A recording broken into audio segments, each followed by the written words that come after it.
Naiz irratian, bigarren kafea.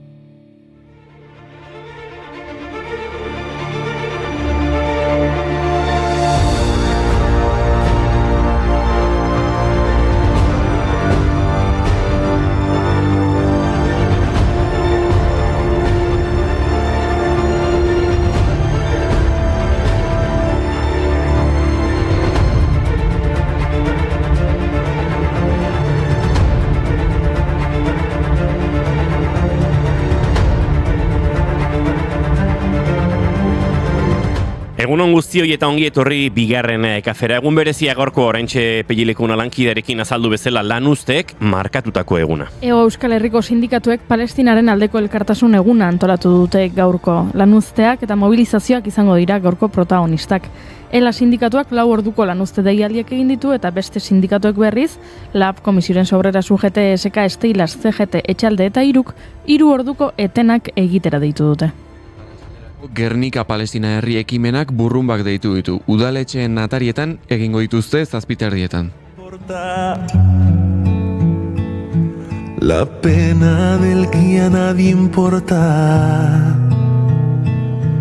y todavía sigo en pie. Soporté el vientre de la artillería, el fuego en la guardería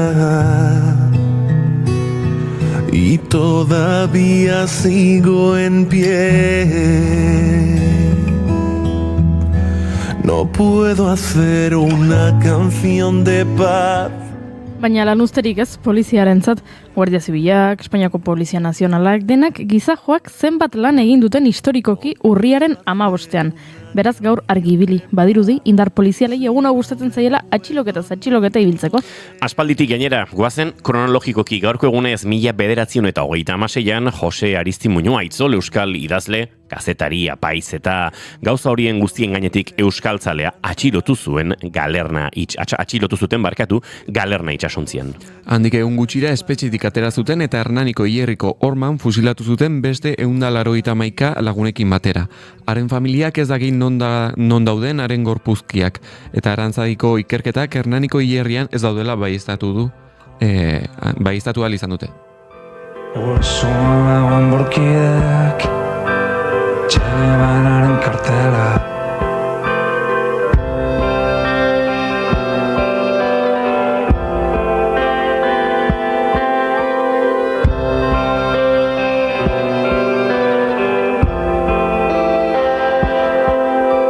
Umea ginen eta zenuen ulertzen nortzuk ziren Aitzol.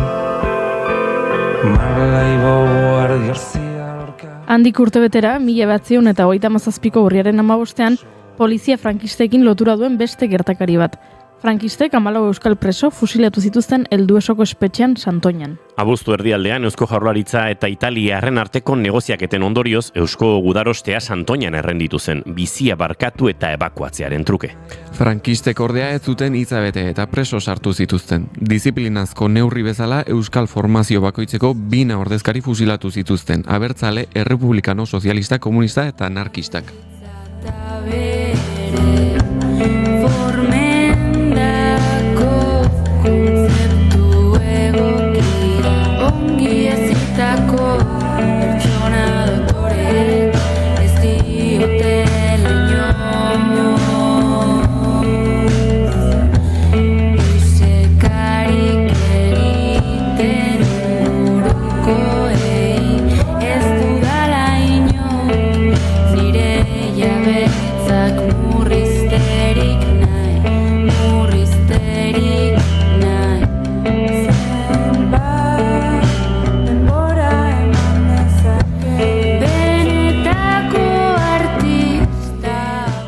Gauzak ez ziren asko aldatu hurrengo urteetan, gaurko egunez, 1983an, baina gauez, Guardia Zibileko agintari eta kide zenbaitek Josean Lasa eta Josi Zabala gazteak behitu zituzten Baionan, eta Guardia Zibilaren Donostiako La Cumbre jauregira eraman zituzten. Urriaren 17an astelenean Mariano Martínez Colomo bi Tolosarren ieskideak goizean goiz lanera abiatu zen. Bi egun lehenago lagunei utzi zien autoaren atea zabalik zuela aurkitu zuten. Susmo txarra hartuta desagerpenaren berria hedabideetara zabaldu zen berehala. Bitartean eta zehaztu ezin izan den denboraz bi gazte tolosarrak Lakumbre jauregian krudelki torturatu zituzten.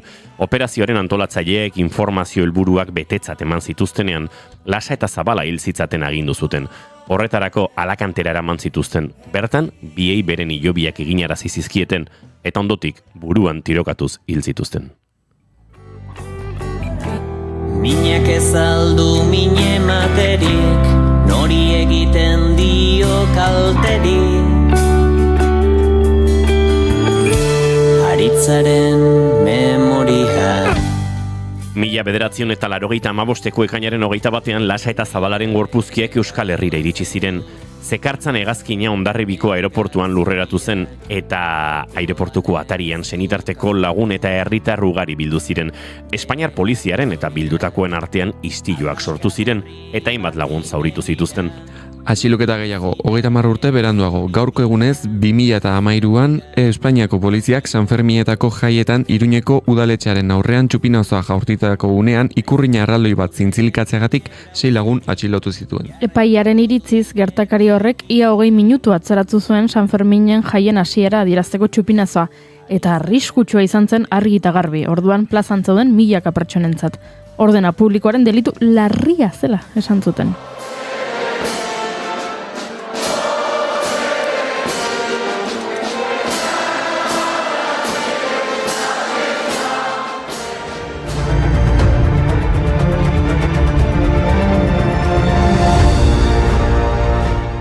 Jarraitu dezagun Nafarroan eta atxiloketa gehiagorekin 2016ko urriaren 15ean Altsasuko ferietako goizaldean Altsasuko herria aldatuko zuen atxiloketa gertatu zen. Autoaren arabera herriko 8 gazte eta 2 guardia zibil eta euren bikoteen arteko liskarra sortu zen koxka tabernan, eta beraz gazteak atxilotu zituzten. Epaileak baztertu egin zituen delitu terroristen akusazioak etzelako egiaztatu borrokaren helburu terrorista, ez da gazteek erakunde terrorista batekin duten lotura ere akusazioak zioen bezala. Hala eta guztiz ere barkatu, kondena izugarri luzeak ezarri zizkieten, kasu batzuetan 13 urteko espetxealdira iritsiz. Gertatutakoa ezazteko Altsasuko gurasoak taldeak webgune batera zuten pasaden urtean eta bertan jasotzen dira 2000 urriaren 15ko goizalde hartatik aurrera bizitako hilabete eta urteak. Altsasuko herriak eta batik bat atxilotutako gazteek bizitako erasoaren inguruko 452 lekukotza eta ikuspegi bildu dituzte bertan.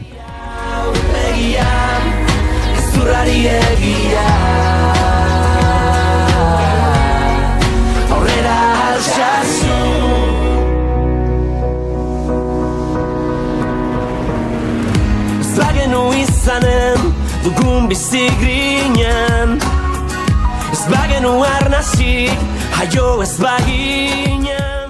Egia esan gure historiako pasarte ilunak aipatzen ari gara, baina nik gertakari polit bat ekarri nahi dut.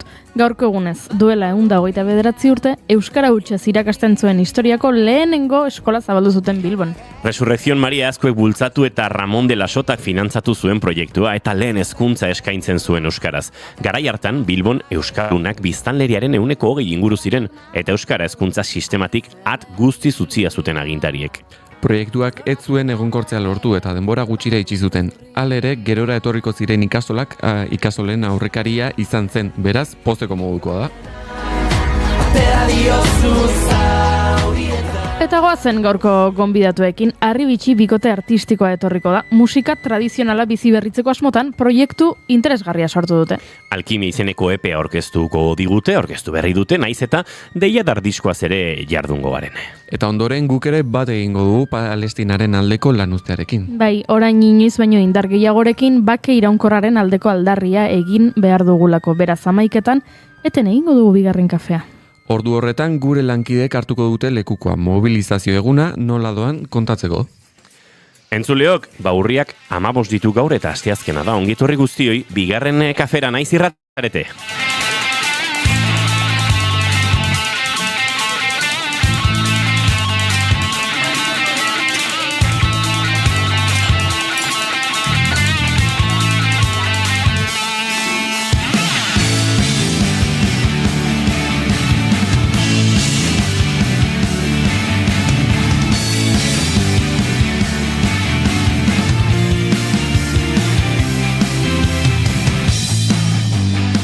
Entzuleok zuekin Eneko Iturbe Otamendi, egunon. Egunon. Eta zuekin Goiuri Ezeiza Arandi, egunon. Egunon. Izketan ari zaizuena Inigo Asensio Horre bigarren kafeak 1047 garrena du goizak, 10 eta 20 puntuan oraintxe urriak, 15 gu 3 urrengo bi orduetan, zuekin bat egiteko asmotan ongitorri guztioi, bigarren kafean zarete, naiz irratian.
Egun sentiko uretan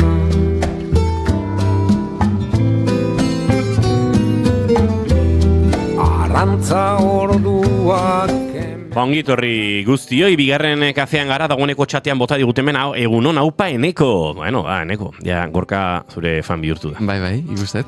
Neko txaketeroa da, ez zaite gehiagi emozionatu. Vale. Denon fan izan da momenturen batean, eta gero gaten da hor pixkate. Gero agian, ez da? Hori, gero agian ez. Baina, bueno, nire maite dut da dio atzo zederra Jon Garate eta Aitor helduaienekin elkarrizketa speaker lanaren inguruan, zederra speaker izatea, ez da erreza, baina polita, bai Gorka, non izan zen entrevista hori? Ze ona dantza Eneko gerria mugitzen hori ez daukazu lotxik, bueno, ez da git lotxik duen, baina lotxari aurre egin bertzaio bizitzen. Bai, hori bai, seguro. Besterik etzeko egokitzen. Edita Brokosek ere egunon kirolarian elkarrizketa. Eta elkarrizketa Gorka zuri egin zituten eta Aitor helduaieni, Jon Garatek egin zion Aitor helduaieni, nik hau ez dut oso ondo ulertu, zehaztu iguzu. Niri oso interesgarra iruditzen zaiteta. Speakerren mundua gainera bea, jak esan duzun, banuen horre buruan hausnarketa bat egiteko, eta gorko maite dutean egingo dut, eta horrela maite dutan neronek hasiko dut. Ados? Maite dut, kirol ekitaldietan, orokorrean ekitaldietan, baina kirol ekitaldietan, euskera aintzat hartzen duten eta errespetu osoz tratatzen duten antolatzaileak, maite ditut. Eta hemen hausnarketa zabalduko dut, azken aldian ikusi ditut, Arratiako mendi lastreketa batean, Eibarko ziklismo lastreketa batean, Zegama izkorrin ikusten dugu askotan urtero. Azken kilometro horietan iristen dela garaia helmugara, gizonezkoa, neska, bigarren, hirugarren sailkatuak. Eta bapatean, badirudi espainolak duela kontakizun zilegitasun handiagoa. Bideoiek, ikusten duzu euskal herritar korrikalari bat, euskalduna den korrikalari bat, euskal lastraketa batean, euskararen eremu batean, helmugara heltzen, ahí está llegando entzuten duzu gazteleraz. Eta 25 urte speaker lanetan daramatzan honek, izketan ari zaizuen tipo honek, borrokasko gauzatu behar izan ditu, Euskal Herriko itzulia bezalako lasterketa batean, edo Donostiako klasikoa bezalako lasterketa batean, Eurosport bitartez munduko 50 ez da izen bat herrialdetara eratzen den lasterketa batean, ziklista bat helmugara iristen denean haren azken kilometroa euskeraz kontazedin. Eta tristea da jakitea nik pandemia garaian lasterketa horiek egiteari utzi nionean, pandemia garaian hasi ginelako bigarren kafea egiten, gerora naiz irratian turra eta Euskal Herriko itzulia egiten hasi ginen, ez ziren bateragarriak berriz ere azken kilometroiek gazteleraz gertatu zirela. Beraz, hemen batetik maite duta antolatzaileei tajuz eta arduraz hori erabakitzen dutenei edo erabakitzen uzten dutenei. Baina baita maite duta erresistentzia hori egiten jendeari. Eta resistentzia hori batzutan speakerrok egin behar dugu, borroka mardulak dira, ez dira bater erosoak, askotan Espainiar estatutik etorri den speaker izar baten ondoan egotea egokitu zeulako, eta borroka horiek nolabait gauzatu behar direlako euren ego eta protagonismoen aurka, baina ez da posible eta ez da bidezko gaur egun gure jaurlaritzan eztabaidatzen ari garen bitartean euskararen legea, herritar bezala, gure lasterketetan, euskal herritar batek helmuga zeharkatu behar izatea espainolez ari zaizkiola, edo entzule bezala azken kilometro bat bizi behar izatea espainolez gertatzen ari dela. Beraz, hauxe nere hausnarketa, badakit zertaz ari nahi zen, inor gehiago jakin nahiko balu asko daukat kontatzeko honen inguruan eta borroka hauen inguruan eta zer gertatzen den horrelako kasuetan, baina uste dut hausnarketa bat egin behar dugula eta ekitaldietan ere euskararen presentziak bere biziko garrantzia duela. Eta hau esan da, nik joan den igandean egin nuen Donostiako 3 hondartzetako krosa eta poza mantzidan oso kros euskalduna izan zelako, besteak beste nire utzi ziatelako hizkuntzaren kudeaketa hori egiten, baina antolakuntzatik ere eskatu ziatelako ala nahi zutela. Euskarazko cross batek izan batzuela, noski, kanpotik jendea badator, nik espainolez tarteka hitz egiten nuen, ingelesez ere bai eman dituen oharrak eta bar, baina azken kilometroak, mugaratzeak, momentu garrantzitsuak euskeraz behar dute izan. Ze hizkuntza baten eskubidea ez da bermatzen kuantitatiboki soilik. Bermatzen da kualitatiboki. Eta zuk uzten duzunean, baztertzen duzunean hizkuntza, soilik bete lanaren espaziorako hizkuntza horrekiko respetu falta batean ere ari zara horregatik, uste dut hori garrantzitsua dela. Hauxen ere hausnarketa. Batzen du uki ezin denak. Eneko Itur bezina zure maite duta. Ba, nere maite duta da berriz ere irakurtzen hasi nintzela. Ara? Nahiko nizuk esan, nik ere bai, baina hasi nintzen eta pixkat berriz ere ataskatuta geratu niz. Bai, ba, nik aurreko urtean alde batera utzi nuen irakurtzea, ez dakitze ba. Etzegon arrazoi jakinik egia esan, eta hasta honetan berriz ere ba, irakurtzen hasi niz. Bueno, nik uste politia dela baita galdutako hobi bat berriz ere berreskuratzea, ezta? Zalantzarik gabe, behonde izula, nire borroko horretan nabile, baina gero iristen da zinemaldia ikusi behar ditut 17 pelikula 10 egunetan edo 7 egunetan eta gauzak pilatu egiten zaizkit. Gero gertatzen zait, aste honetan bezala, ostiralean badudala kontzertu bat Lemoan, postal koleksionistekin, larun batean ordizian, esan ezinekin, entsegu astelenean, asteartean, asteazkenan eta ostegunean, eta iristen izetxera, da nago, porru bat eginda, eta ez dute, ez irakurri, ez telesail, ez pelikula, ez zertarako energiarik, beraz, ea garai lasaiagoak datozen hori berreskuratzeko. Zina zure maite dut, Juri? Ba, maite dut eza. Pixka bat zuen Harritzeko. Bueno, zuk aldarrikapenerako erabili duzu zure maite duta? Kontua da, egin marko dugula estadistika bat. Zenbat maite dut eta zenbat maite dut ez egiten ditugun urtean. Hori apuntatu barko nuke? Bueno, egia da baita ere, ikusteitekela nondik begiratzen duzun, zurea maite dut eza izan zitekeen. Bai, nerea gaurkoa maite dut ez bezala konsideratuta ere, maite dut gehiago ekartzen ditut. Eta zer esan nahi duzu horrekin? Pixkate eskor zaudela, dikuntasunean. Bai, munduarekin aserrenago. Bai, mundua ez dago beste zertarako ere hori egia da. Ez, aserre egoteko modu. Mundu honekin gauzak maitatzea oso zaila da. Bada borroka zaila bai.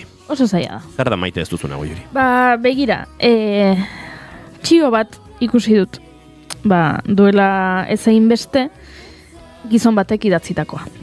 Eta gizonak ala dio txioan, el peor enemigo de una mujer no es otra mujer, es siempre ella misma. Hau da, emakume baten etxaia, ez da beste emakume bat. Emakume baten etxaia, beti da, bera ez, emakumea bera. Eta aprobetxatu nahi ditut, 2 minutu hauek esateko, nazkatutan nagoela horrelako diskurtsoekin, eta kontu zibiltzeko horrelako diskurtsoekin. Biekin, baita, jende asko gaipatzen du emakume baten etxaia handiena beste emakume bat da.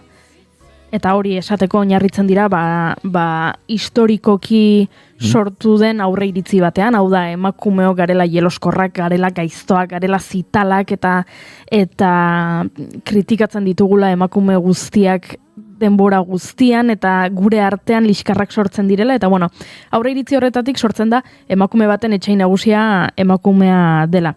Txio honetan, gizon honek dio, ez dela horrela, emakume baten etxai handiena, bera dela, ez? Eta hemen ere aurre iritziak, ez? Emakumeak gaiztoak garelako, ez soilik beste emakumeekin gurekin baita ere, eta gure buruak kritikatzen dugulako beste dozeren gainetik, eta gertatzen zaigun gauza txar ororen erru guztia gurea delako. Eta nik txio hau idatzi duen gizonari, esan nahi diot, emakume baten etxai handiena, eta etxai eta mehatxu gehituko nuke handiena, ez dela beste emakume bat eta ez dela bera. Beti gizona dela. Eta txio hau idatzi duenak, badakizu zer? Oso ondo dakiela hau. Zergatik? Ara, bere bikotekide hoia akatu duelako, eta bere bikotekide hoiaren ama akatu duelako, eta bere bikotekide hoiarekin zuen semea baitu egin duelako. Baina, gizon honi, duela aste batzuk txiokatu zuenean, emakume baten etxaia, emakumea bera dela, edo emakume baten etxaia, beste emakume bat dela, ez dakitzen bat gizonek, retweet, fab, datxegit, eta dena egin diotela txio honi, eta diskurtso honen atzean, dagoena matxismo hutsa delako. Eta matxismoa eta heteropatriarkatua eta terrorismoa esango dut baita ere. Eta gizon honek Pablo Laurta izena du. Eta Pablo Laurtak horrelako gauzak txiokatzen zituen. Eta Pablo Laurtak bere emazte gai oia akatu du. Bere emaztearen ama akatu du. Eta bere semea baitu du. Beraz, kontuz irensten dituzuen diskurtsoekin. Kontuz, kasu hontan, hiltzaia izan da, hau esaten duten gizon guztiak ez dira hiltzaileak noski, ez naiz hori esaten ari nahi, baina kontuz... Baina hori esaten duten gizonezko guztiak ari diria zilegoizkotasuna ematen violentzia horri. Horixe da. Oinarria sostengatzen dugu mikromatxismoen bitartez. Eta horrelako esaldi bat, ez da hain mikroan, ere ustez, ustez maila bateko matxismoa dela, eta horrek sostengatzen du violentzia egiturazko guztia. Eretzat hori bai da esan daiteken zerbait. Hori da, eta aipatu nahi dizuet, kontuz ibiltzeko diskurtso hauekin. Kontuz ibiltzeko horrelako zerbait esaten dizun edonorrekin. Edozein gizonekin eta edozein emakumerekin. Ze tamalez, emakume baten diena beste emakume badala adibide aldi hori oso edatuta dago. Eta gauza bat esango dizuet, irentsi dugu, jan dugu, eta egia da sentitu dezakezuela emakume honek beste emakume honi esan diolako makillatu gabe itxusi zaudela. Hori dela emakumea kontzeptu gisa emakumearentzat arrisku larriena, baina kontuz diskurtso horrekin. Ze ni etxera joaten naizenean galdetzen didana ea ondo heldu naizen, emakumea da. Eta etxerako bidean arriskuan jarri nauena, gizona da.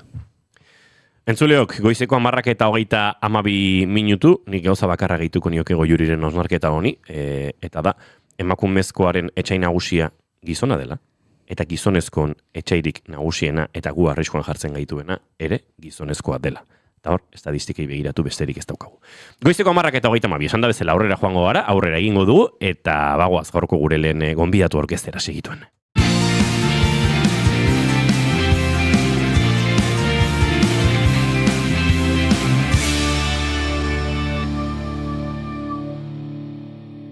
Bigarrenak ez direlako beti okerragoak. Bigarren kafea.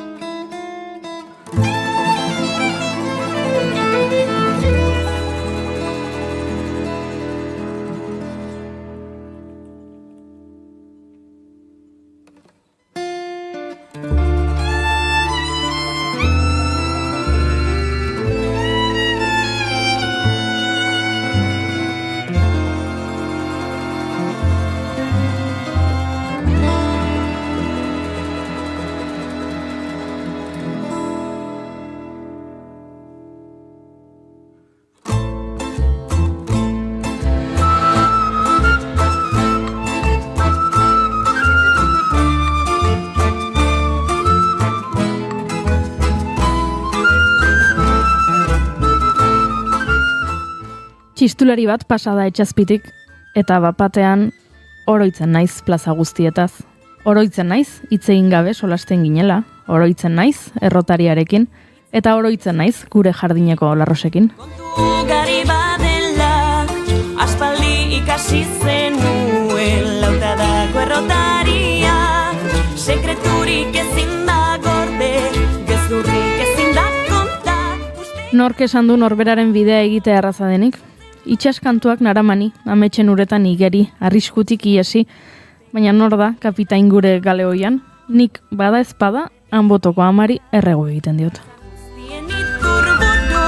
Desioaren sugarra, Txistulari bat pasada etxazpitik eta bapatean etxean nago berriro. Etor dadila salbatuko gaituzten metamorfosi denak formulatuko dituen alkimista. Oroitzen naiz, plaza guztietan, hitz egin gabe. Tira, ez dakit alkimistak etorreko diren ala ez, baina musikariak bai, Arribitxi, Iker Alvarez González eta Aitor Urquiza Zirauki musikariek osatzen duten duo musikala da eta gurean ditugu gaur. Bikote artistikoak musika tradizionala dakar besazpian, komposizio propio eta obra handien interpretazioa uztartuz. Alkimia lana aurkeztera datoz gurera, baina hasierak eta hastapenak ere uztartuko ditugu. Hitz egin gabe. Tira, harmonioaren, txuntxunaren eta txistuaren zaintza lanetan geratu da gure elkarrezketa akustikoen setean Aitor Urquiza eta gure entrevista setera hurbilduko dena Iker Alvarez izango da. Iker, ongi etorri bigarren kafera. Eskerrik asko, superposik gauzen menegoteagatik eta, unkitu dago Juriren sarrerarekin. Ederra izan, oso ederra izan da. Mikrofon hori Iker pixkat hurbildu zugana nahi baduzu, eta pixkat goruntz jarri hori da, asko zobetu zaitugu horrela. Tira, hasiko gara hasieratik, izenetik, hortik abiatu nahi dugu. Noski baiet. Arribitxi hitzorrek implikatzen du, badu konotazio bat, badu esan nahi bat. Nik begiratu dut Euskaltzaindian, zehazki Euskaltzaindiak zer dioen. Eta Euskaltzaindiak dio, bere ezaugarri bereziengatik balio handikoa den harria.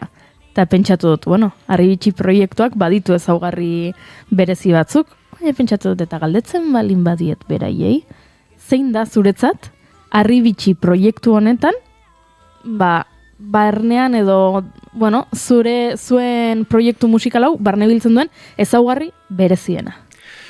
Txistuaren erabilera, bera, zelan egiten dugun, eta zein den, sortu dugun set instrumental hori. Eta baita, txistulari duoari bebai, indarra eta presentzia matea. Badakigu, askotan, bat gehi bat ez dela bi izaten, ez? Hori irakutsi dute poetek eta idazleek, eta, dena ez dela zehatza, baina zuen kasuan, bat gehi bat, esan dezakegu, infinito dela. Danbolinak, panderoa, xruti, ez dakit nola esaten den. Shruti box, edo ez da? Shruti box, glockenspiel, gitarra, mandolina, bi zarete, baino familia erraldoi bat eraiki duzu, Familia erraldoia baino azkenean ez daude instrumentu denak aldi berean, baina bai saiatu garela, gizon orkestraren antzeko kontzeptu bat gurera ekartzen, eta, txistulari duoari etekin handia ateratzen nola baita. Asko zailtzen du honek zuzeneko emanaldietako prestaketa eta jarduna? Muntaiari dagokionean pitxintxu bet bai, baina egia esan gero produkzio aldetik ez da horren gatza, ze gezurra dirudien arren, bat trasto eramaten ditugun arren, gehienak kalean jotzeko modukoak dira, orduan jada volumen bat sortzen dute, eta ia akustikoan posible litzateke gure kontzertu bat egitea. Eta oso egoki gure elkarrizketa akustikoetara etortzeko, naiz eta, aitortu behar dudan, pentsatu behar izan dugula ondo, gaur goizetik soinu probetan, nola mikrofonatu gauza bakoitza, mikrofono batzuk aldatu, badira pixkat ezoiko instrumentuak, eta bakoitzak bere timbrika, bere dinamika badu, eta hor ere badago lanketa batzuek ere set hori montatzerakoan badituzue, zuen lanak, batetik, batera jotzeko, horrek suposatzen du eskuak eta hankak erabili behar direla askotan, hor badira bi instrumentu pedal batekin nolabaite mugitu arazi behar direnak, eta pixkat hor juntatzen zaizkizue lanak, badago, olako diseinu lan bat zuzeneko hau osatzeko. Eta planteamendu bat ere, ez da, zuk azkenean set instrumental berri bat aurkeztu nahi duzunean beti pentsatu behar duzu ondo, ez dakite, espektro guztia zelan bete, ez da, orduan ondo jakin behar duzu zein den zure musikatresnaren ezaugarria eta bere rangoa, eta ikusi zelan bete aldituzun, beste utzuneak, gorpuzkera polit bat aterateko eta musika bete egiteko biren artean. Goiure, ipatu dute instrumentu guztiek ez dutela batera sonatzen, baina hori egi guztia ere ez da, ze batzuk batera sonatzen dute. Gaur hemen ikusiko dugun lehen kantuan, esango nuke deiadarren, bi perkusioa bat bezala konsideratzen badugu. Batetik kajoia, bestetik bombetea eta crash hori edo, crash bada? Raid bada. Plater hori, bi, txistua, 3, eta shruti boxa 4. Horiek batera sonatzen dute. Bai. Eta bien bitartean, Aitor, hariko da harmonioa eta txistuarekin. sei instrumentu batera. Dauzka hor eskegita perkusio moduan. Eta egia da, eta beste perkusioa, hortxe nola ditzen diezue? Bueno, ez dakit, kaskabelak edo zintzarriak edo. Bai, zintzarritxoak dituko diegu. Beraz, 7 instrumentu batera entzun ditzakegu, ez? Pentsa, Ikerrek esaten duenean, da denak batera edo, denak ez, ia denak. Aitorri eskuak falta zezio, txuntxuna, txistua eta harmonia batera jotzeko. Hori momentuz ezin egin. Bueno, egia dela, morei, denak ez dira entzuten aldi berean, baina nahikotxo, bai, bestela lehen komentatutako gorputz hori eta espektro hori betetzearena ez da posible. Baina, bueno, normalean gu taula gainean, agian bion artean 20 musikatresna baino gehiago ateratzen dugu, orduan, bueno, 20 ezinezkoa ez da, baina, bueno, kombinazio desberdina, gainera holan bariatua da ere. Nik entzulek badakite ni naizela guztiz ez jakina musikari dagokionez, ez daukat hezkuntza musikalik, 0, orduan batzutan elgerrizketa akustikoetan, inigo musikaria den baita ere, oso ondo ulertzen zarete, gonbidatu eta aurkezle, eta ni geratzen naiz pixka bat dena ulertu nahian, eta gaur hemen nire ez jakintasunetik galdetu nahiko nuke zeagian, beste entzuleren bat ni bezala dago, zer demontre den Shruti-box bat?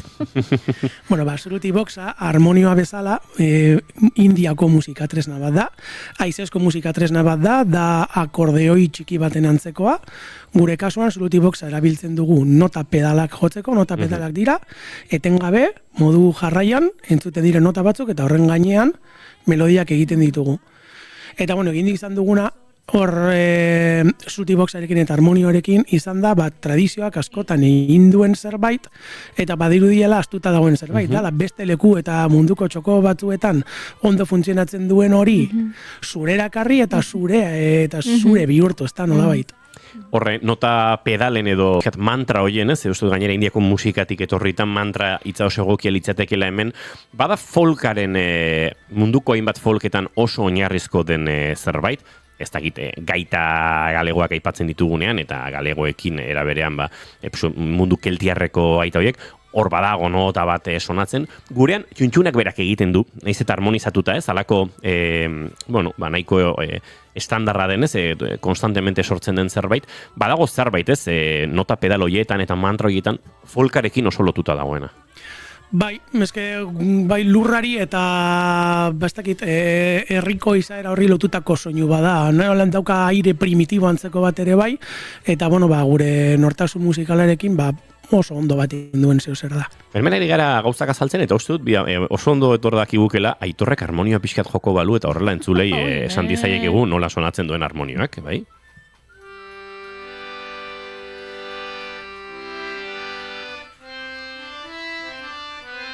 Hori da, bueno, eta entzulea pentsatuko, akordoi baten oso antzeko sonatzen du. Bueno, oinarrian instrumentu antzekoak dira, auspo bat dago, kasu honetan oinarekin bultzatzen dena. Norbaitek gogoratuko du entzulen artean, igual helduxagoak direnak, Euskal Herriko elizetan ez hainbeste baino ermitetan, ermita txikiagoetan, harmonioak beti izan du presentzia handia. Ekonomia handiko instrumentua zelako. Organista batek hankarekin auspo astinduta, berak bakarrik jo zezakeen garaibateko organoetan behartzen, auspo hori mugituko zuen norbait, gero elektrifikatu ziren eta aldatu ziren, baina harmonioa gurean urte batzuk daramatzen instrumentuare bada, eta nolabait folkean ere, nolabait gure folkaren partera izan litekeena, ez Iker? Bai, azkenean hori akordeoiarekin behitu zenbat repertorio dagoen, eta kasu honetan harmonioarekin moldatu daiteke. Gainera, harmonioarena, kuriosoa da, eta indiarrek ere bai egin dute apur bat guk bere harmonioarekin egin dugun bardine.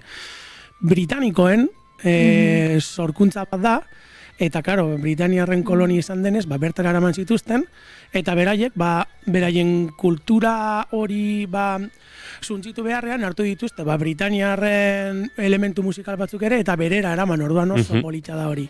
Oso transkultural bihurtzen da, oso zeharkakoa. Bona, aipatzen ari gara instrumentu pilo bat, esan da bezala. Perkusioa, nolabait nota pedaletan murgiltzen diren beste musiketako instrumentuak. Ni esango nuke hemen guztiaren oinarrian txistua dagoela. Aitor eta Iker txistulariak direla. Bai, azkenean hori txistua erdigunean dago, baina txistoarekin batera, menu polit baten antzera beste osage batzuk daude, eta kolore desberdin pilo ikutzen eta eskaintzen saiatzen gara horren bitartez. Biokonserbatorioan elkar ezagutu zenuten Iruñen. Bai, Iruñako kontserbatorioan, ni txistu ikasten hasi nintzenean berton, Aitorrek jada karrera txistu bana ikasita zeukan, baina konposizio ikasten ari izan, eta bertan ezagutu genuen elkar. Aizue, kontatzen ari garen guzti hau dastatu ere egin beharko da, eta Iker lehenengo kantu bat eskatuko dizuegu, uste dut, eta iadar entzungo dugula lehenago? Bai, horixe. Zoaz gure set akustikora eta prest daudetenean, entzungo dugu deiadar entzuleok.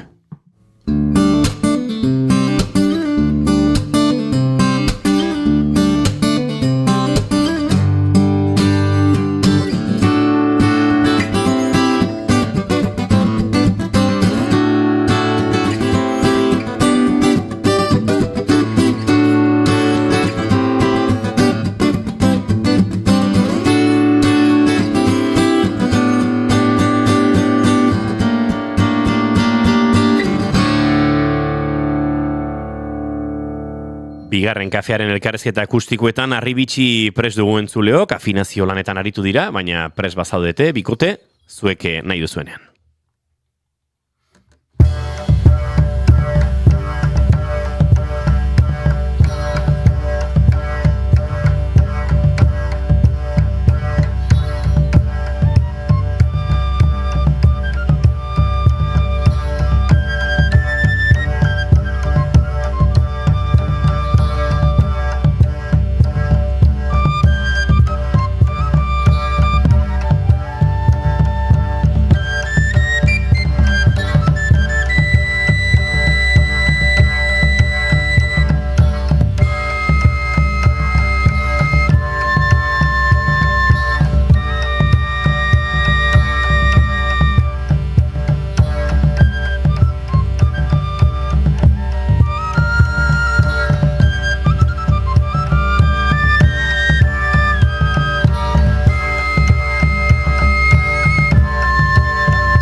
Hortxe entzuleok, zoragarria, lehenengo kantu hau, deia dar, oraindik minutu batzuk baditugu, Ikerrekin entrevistan jarraitzeko, eta bigarren kantu bat ere entzuteko, gainera, beste kolore musikal batzutan ere entzunal izango dugu urrengo kantu hori, beraz, nolabaite, euren menuaren degustazio bat ekarri digute gaur bigarren kafera esango dugu, eta hori esan da bezala, urrengo minutuetan oraindik dastatzeko moduan izango gara.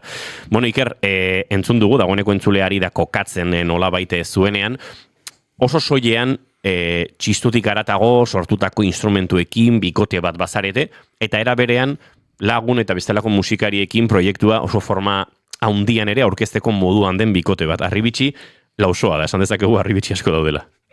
Bueno, bai, azkenean, musikak ematen dizkigun aukerak beti aprobetxatu nahi ditugu, eta bidean aurkitzen ditugun lagun, eta, hori, lankide, eta guretzako referenteak diren musikariekin aritzeko aukera daukagunean, ezin dugu alde batera hori utzi, eta aprobetxatzen dugu. Lehen aritu gara entzuten zuen azken lan hortatik, esango nuke, Maria Ereña ahotsean, eta zuekin ere zuzenekoetan aritu idena. Bai, izan da gure inkorporazio barrie, eta oso pozik gaude Mariarekin, superpolito kantatzen dau, eta gainera oso jatorra da, eta nire herrikoa da, Zudupekoa da baita ere, eta apur bat hori, Arribitxeren filosofiarekin bat ere egiten du, azkenean da kilometro zero, antzeko filosofia bat, eta gertuko talentua eta gaztetasuna beti jarri behar dugu aurretik, eta nola ez dugu sartuko ba. Hor bada Mendion abesbatza ere, Sodupeko abesbatza bera zuekin bidelagun izan dena, bestelako instrumentuak ere sortzen dira, biolinarentzat ere espazio badago zuen lanetan eta zuen zuzenekoetan. Bai, zuzenekoetan biolinarena izaten da, kontzertu berezi doan dietan, kolaboratzaile bezala, gurekin grabatzen, Xavier Seberiuki dugu, Tolosarra, hemengoa, eta guretzako referente itzela, behitu zelako ibilbidea dekon, eta, daukan maizutasun hori, nolabait zurgatzen saiatzen zara, eta baita, Pablo Gorostiza, Iruñako Kontserbatorioko beste lagun bat ere, gurekin zuzenekoetan askotan aritu izan dena, baita estudioan ere lehendabiziko diskoan. Mentxe Lantzarotetik ari zaigu entzuten, Tadeu Urkola Lorentze, Tadeu Urkola oso musika zalea da, eta hor ari zen adi estuminaren bestaldean zuek ikusi eta entzuten. Bai, horrela sonatzen du, ez? Jende hasten danean zuen musikan murgiltzen, deskubritzen ditu, detaile txiki asko, timbre oso ezberdinak aipatzen genuena, ez? Sortzen daulako atmosfera sonoro bat, non ikuslea pixka txundituta dagoen, estimulu asko daudelako, aipatzen ari gara. 6-7 instrumentu batera entzuten ari gara, eta hor, gauza txiki asko daude, eta nolabait, txunditzea bada, nolabaiteko jarrera normala, ez? Pixka flipatzea. Bai, apur bat hipnotikoa da baita ere, bi tipo holan bere, bi besoak etankek erabilita ikustea, eta hori saiatzen gara gure alde edo jokatzen.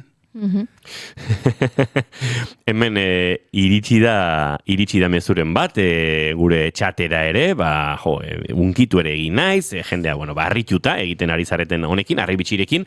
Esango dugu, hori, Arribitxik badituela formato asko, baduela modu ezberdinetara funtzionatzeko modua, baina orokorrean biko formatoan aritzen zaretela, eta hori izaten dela nolabaitzuek mugitzeko norbaitek bere folk jaialdira, bere herriko festetara edo edonolara eramango nahi zintuzte, buruan izan barko luken lehenengo formatua. Hortik aurrera nahi duenak komplikaztea dauka, ezta? Oraingoan hiruko bangoaz, Maria Ereña gurekin eramaten dugu beti, azkenean alkimia lan horretan ahotsa sartu dugu, eta eske hitzaren baliabide hori ez geneukan oraindikan, eta orain hitza eta ahotsaren melodia sartun da, oso ondo funtzionatzen dago, eta orduan oraingo momentuan hiruragoaz. Ados.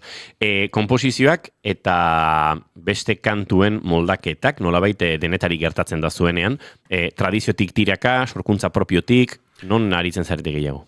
Orain egia esan ari gara gehiago gure sorkuntzarekin eta gure horekin. Hasieran, bai egiten genituen beste gure repertorio tradizionaleko Arribitxi horiek gurera moldatzen, baina hori pitxin bat alde batera utzi izan behar dugu, ze karo, azkenean kontzertuetan ez dago lekua danetako. Gainera, gu kontzertuetan eta badaukagu holako nolabait tarte edo pedagogiko edo didaktiko bat ere bai, ze obren atzean baude hainbat historia eta baude hainbat gauza kontatu behar direnak. Musikari izateaz gain, historia kontalari edo bagara. Bada zerbait txistulariari oso atxikitakoa, pixkat instrumentuen eta musikaren historia berezik interesgarri suertatzen zaizuela, nik ezagutzen ditudan txistulari handiak, ez? Badute puntu hori, badute pixkat etnologiarekin, antropologiarekin, lotura hori, historiarekin, denei gertatzen zaizuen zerbait da, edo soilik batzuek izaten duzu hori buruen? Apur bat intensita eta astuna bagara baita. Bai, ez da? Mira, Goiurik badu lagun bat kuadrian txistularia, eramaten duena txistua, baita parrandetara ere. Lekuz, beti. Behin gertatu zitzaigun, Zarautzen jatetxe batean afaltzen ari ginen, 3 lagun jo ginen Tolosatik. Eta antxe, kasualitatez, kurtso amaierako bazkaria zuten batxiergoko ikasle batzuk, Zarautzeko eskola bateko ikasle batzuk. Eta han non afaldu ondoren, abesten hasi ziren, eta han ere lagun Inigo Azkuek ateratzen duen maiazpitik txistua, eta azten den txistua jotzen, lagunduz, ondoko mai horretan abesten ari zirenak, eta ez, nire lagun hainoak, eta ez, nirenek ez genekien txistu hori nundik ateratzen, ez gainean zeramanik, baina sekulako gaua eskaini zigun. Doraemonen antzekoa gara. Momentutan, atera dezakezu txistua sakelatik, eta dozen aitzakia ona da, eta txistu aterateko. Eta lehen komentatu didazunaren arira, egia da, hori batzuetan broma moduan hori, astuna garela esan dudan arren, egia da txistuak badaukala hemen Euskal Herrian kriston background da. Eta eske txistua bezalako musika tresnak Europa osoan 12. mendetik dabiz bueltaka.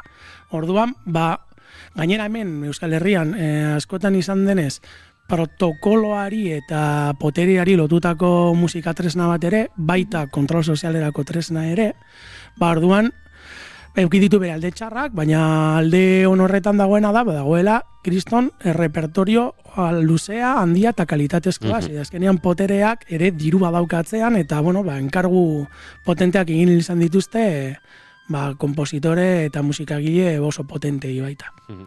Aizu Iker, segituan bigarren kantu bat eskatuko dizuegu, baina aipatu behar dugu, Ermuko Folk Ezblaien, 20. edizioan bigarren saria lortu zenutela, duela aste batzuk, folk jaialdietan aritu zarete, baina horrelako jaialdi batean sari bat jasotzea ere, bada zerbait berezia.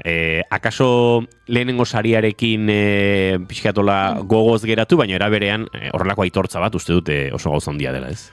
Batez ere, hori, zure proiektua nolabait, oniritzi bat, musikaren munduko oniritzi bat, jasotzen duelako.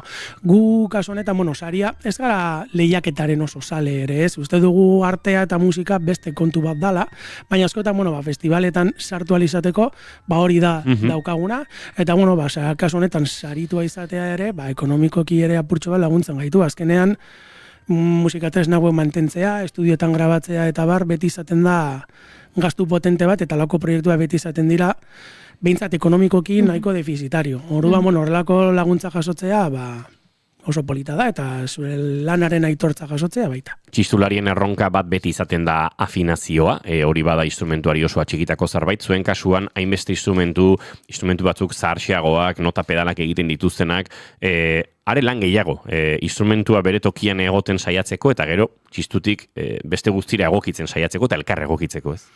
Eta musika tresnen mantenua eramatearena bai oso garrantzitsua da. Lekuaren arabera, temperatura eta ezetasunak ere bai badauka bere eragina, eta beti bi bargara kontu apur batekin, baina saiatzen gara nahi dugun, aldugun nonena egiten, eta gainera, naiz eta afinazio aldetik perfektuak ez diren arren, badaukaten nortasun bat, eta eskintzen duten diskurtsoa da nolabait bastakit. Desberdina, berezia, eta interesgarria. Aizue, deiadaren entzun dugu lehen, eta bigarren kantu askatu behar dizuegu, eguerdiko 11 hortxe bueltan ditugula, trasaraina izango da bigarrena. Bai. Eta hor mandolin hartuko duzu. Saiatuko gara bintzat. Aizue, esan da bezala beste kolore batzutan, eta euren diskoko azken kantua, trasaraina entzungo dugu horrengo minutuetan. Bikote, mila esker segi Arantza Iker, biete artean nik eskerrak emango dizkizuet.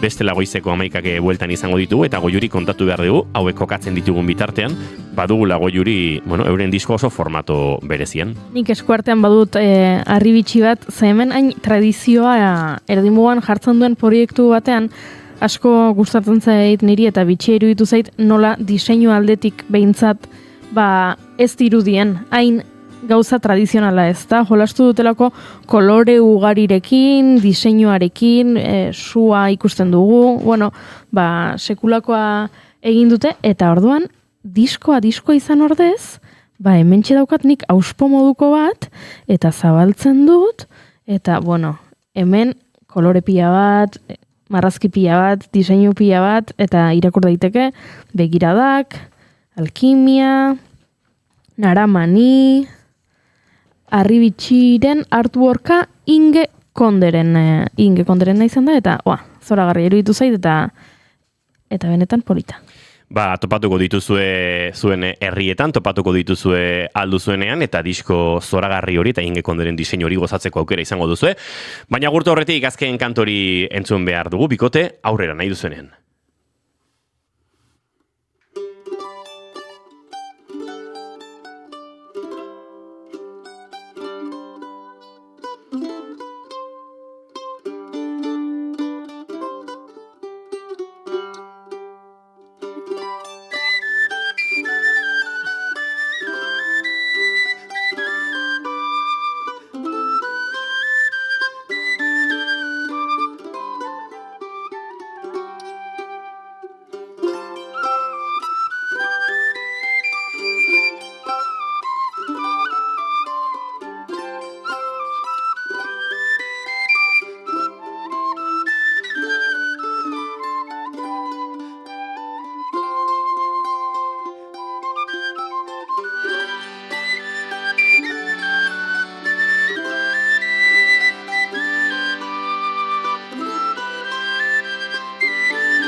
Hortxe bai, jaun Andreok, mila esker arribitsiko lagunei, gu bagoaz, esan da bezala gaur etxe honek Palestinaren aldeko lanuztearekin egiten du bat, eta bigarren kafeare goizeko 11:00 amaitzen ari gara. Jon Telleriak helduko dio informazioaren txandari jarraian bihar, izango gara bueltan izan ondo, eta bihar arte.